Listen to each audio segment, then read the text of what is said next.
আসসালামু আলাইকুম বন্ধুরা, আপনাদের সবাইকে স্বাগতম আজকের নতুন ভিডিওতে। আজকের ভিডিওটা আমার জন্য অনেক খুশির, কারণ আজ আমি প্রথমবারের মতো আমার বেগুন ক্ষেত থেকে বেগুন হারভেস্ট করলাম।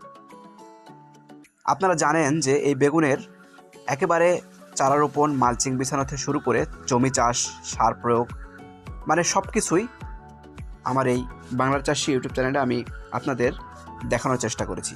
তারই ধারাবাহিকতায় আজকে কিন্তু বেগুন হারভেস্ট করলাম। আপনারা দেখতে পাচ্ছেন গাছগুলো বেশ ভালো অবস্থায় আছে এবং আলহামদুলিল্লাহ গাছে অনেক সুন্দর সুন্দর বেগুন ধরেছে।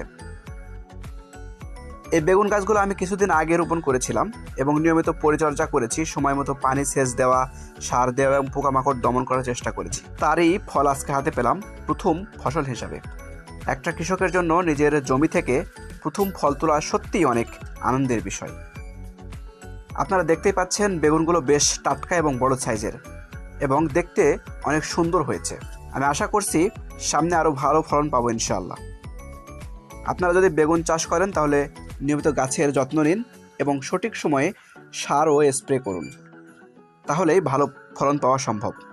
আপনাদের জন্য মূলত বেগুন গাছের প্রতিটি স্প্রে এবং সার প্রয়োগ, পানি সেচ কখন দিতে হবে সব কিছুই আমার এই চ্যানেলে আপনারা পেয়ে যাবেন, সেটি দেখে আপনারা চাষ করতে পারেন। তো বেগুন উঠাতে উঠাতে প্রায় সন্ধ্যা হয়ে গেছে।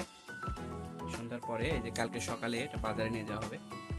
আজকে এর মতো এইটুকু উঠাইছি। 5 শতক জমি, 8 শতক জমি, 5 কাঠা। তো 5 কাঠা থেকে যেটুকু উঠছে প্রথমবার, এটা আলহামদুলিল্লাহ খুবই ভালো বলা যায়। এবং ফলের যে সাইজ দেখেন কত সুন্দর সাইজগুলো। তো সামনে ইনশাল্লাহ আরও বেশি উঠবে। আজকে প্রথমবার যেহেতু কতখানি হয়েছে এখন ওজন দেওয়া হয়নি, কালকে ওজন দিয়ে সকালে বাজারে নিয়ে যাওয়া হবে। আজকের এই ভিডিওটি যদি আপনাদের ভালো লাগে তাহলে অবশ্যই লাইক, কমেন্ট এবং শেয়ার করবেন। আর নতুন হলে চ্যানেলটি সাবস্ক্রাইব করে পাশে থাকবেন। সবাই ভালো থাকবেন, সুস্থ থাকবেন। আল্লাহ হাফেজ।